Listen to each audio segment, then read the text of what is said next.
Hey guys, it's Colm, your friendly neighborhood youth ministry coordinator. Uh, I'm popping in. Patty was there yesterday just to say hi. Hope you're doing, having lots of fun with VBS. Hopefully, some of those teenagers are helping out their little brothers or sisters do some of these crafts. We really miss hanging out with you. I just wanted to pop in to talk a little bit about day two, which is pretty fun in this series, Cathletics. I was pretty jazzed to see that the Saint of the Day coloring sheet you have today is Saint Anne. Why is that cool? Well, that's the name of our parish. Who is St. Anne? St. Anne was the mother of Mary, right? And you'll see we have that image of stained glass by the chapel if you ever come to church. Next time, pay attention for it. On the outside, you see Joachim and Anne, which is basically Jesus' grandparents in a certain sense, which is awesome. And we have the special joy of celebrating the feast of St. Anne actually on Sunday. And if you happen to come with your family on Saturday or Sunday, you might even get a little bit of a treat in a way of celebrating St. Anne. So be sure to color that picture. We would love you to send that, maybe a picture of your coloring sheet to Patty to put in the snapshot, and so we could show, especially since it's an image of St. Anne today. How cool is that? That worked out perfectly. Today we were talking about, in the series, about doing what's right, right? And they're talking about the 10 Commandments. And honestly, it was a lot kind of about rules. Sometimes it's easy to be like, rules are silly. I just want to do whatever I want. Well, here's the thing. I love board games. Do you guys like board games? It's lots of fun. Playing sports. I really like playing sports. But you ever played with somebody who doesn't follow the rules?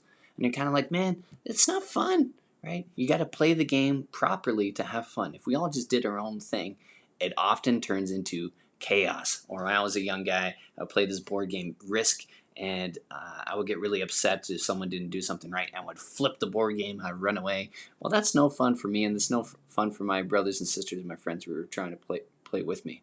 Right? So we're invited. God gives us these rules not to make us miserable, not to say no, but to give us a framework, a way to play, a way to live that brings us all closer together in harmony, in joy, and brings peace.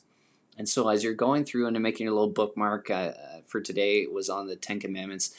I often was reminded growing up of the fourth commandment, right?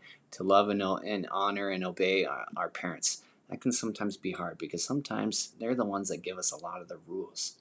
But there was a quote in today's email, hopefully that you saw it, from St. Ignatius, that it's easy to obey the one that we love.